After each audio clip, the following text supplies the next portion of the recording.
Hello students, आज के আমরা একটা টপিক নিয়ে চলে এসেছি যে টপিকের নাম হচ্ছে ওহমস ল। তো এই ওহমস লটা জানার আগে আমাদেরকে যেটা জানা প্রয়োজন সেটা হচ্ছে একটা সিম্পল সার্কিট।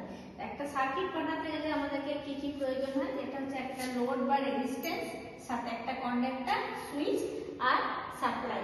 এই সোর্স অফ সাপ্লাইটা আমাদের আইদার এসি অথবা ডিসি দুটোর মধ্যে একটা হলেই চলবে, ঠিক আছে। তো যে ফার্স্ট অফ অল আমাদের যেটা দরকার হচ্ছে সেটা হচ্ছে কি, যে কারেন্ট কাকে বলে।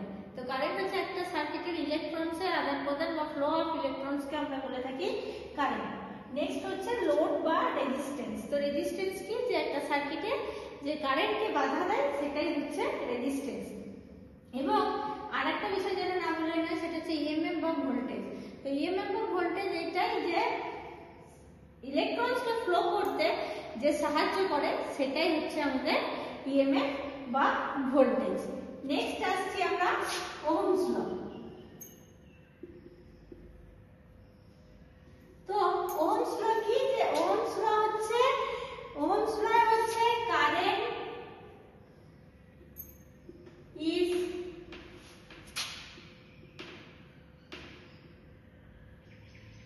proportional to voltage at constant temperature।